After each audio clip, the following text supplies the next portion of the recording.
Hello, my name is Ina Maria Shukongo. I am from Namibia.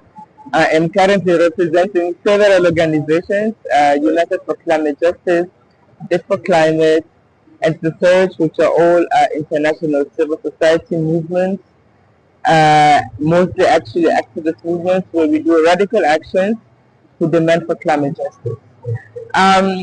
It's my second day at COP, and what I can say is that it's very hot. I'm actually happy that the indigenous people of Brazil are saying not in our name. Even like right now, they had to change the entrances again because the indigenous people are like, this is our space. And I strongly feel that African leaders should actually follow suit. I mean, when I look at the history of South America and Africa, the one difference is that South America got its independence like 300-400 years ago. So they've had that time to build up that strength and that movement. Africa is only 60 years. No? Namibia is only 30 years.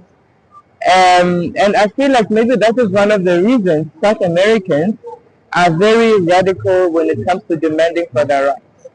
I feel that African leaders who mostly are here to sell us out, especially now with Article 6, carbon markets and all of that nonsense, it's actually really sad because they are falling into a trap which is sending us back to colonialism 60 years later.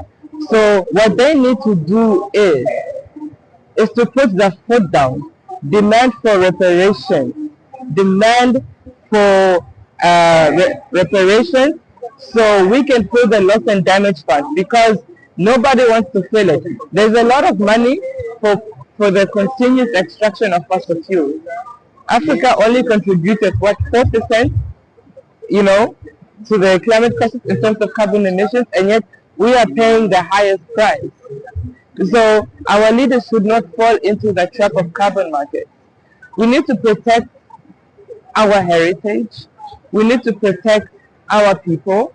And African leaders must also stop thinking that just because our grandparents and our aunties live in the villages that they are poor. No, they are the protectors of our planet. They are the protectors of our carbon sinks.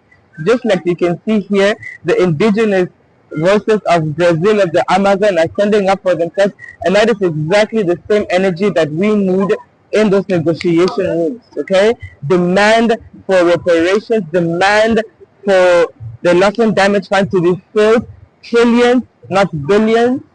And let's protect our integrity. We were the rulers of this planet. I mean, we are the original DNA.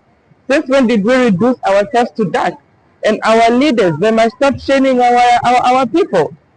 We are the Nubians. We are the kings and queens of this planet. So let's stand up for what is ours. And that is my demand or my expectation from the African leaders, from civil society.